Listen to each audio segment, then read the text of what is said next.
Assalamualaikum warahmatullahi wabarakatuh. Berjumpa lagi di Main Kecibogo Misteri.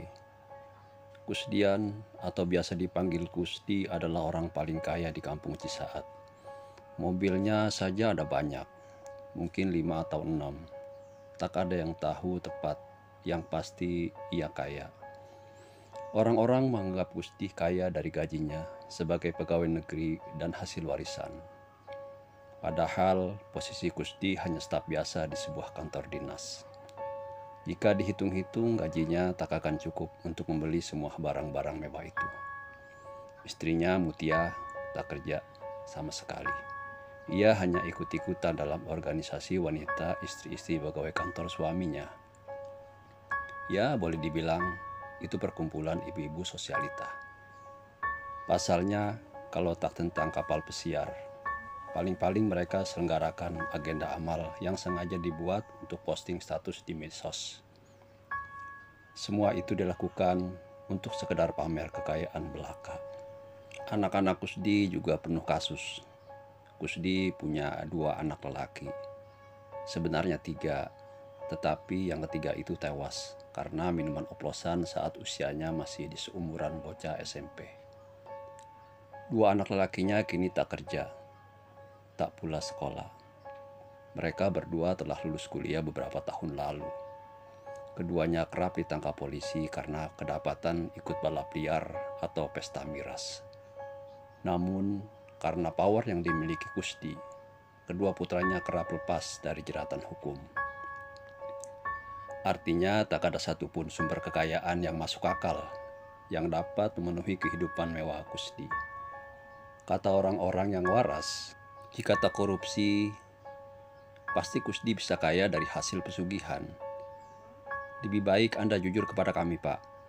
Segerombolan preman yang ditangkap minggu lalu karena kasus pembunuhan mengatakan bahwa mereka mendapat perintah dari Anda. Begitulah pernyataan yang dilontarkan penyidik kepolisian saat melakukan integrasi kepada Kusdi. Kusdi ditangkap polisi atas tuduhan pembunuhan berantai yang ramai akhir-akhir ini. Meski ia kuat di kampung halamannya sebagai pegawai negeri di sebuah dinas dan punya harta melimpah, Kusdi bukan apa-apa di kantor kepolisian daerah. Semua penyidik, perwira, atau atasan-atasan yang di tingkat Polda tak ada yang mengenalnya. Ia hanya menjadi subjek hukum biasa di sana. Namun pengacara sewaan Kusdi memang pandai. Mungkin Kusdi menggelontorkan banyak uang untuk menyewanya. Walau begitu, rangkaian penyelidikan yang berlarut-larut itu tetap mengarahkan sangkaan yang kuat kepada Kusdi.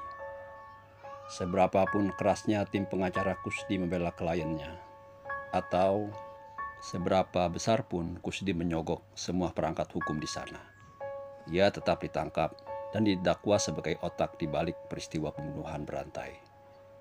Kusdi divonis penjara seumur hidup karena perbuatannya.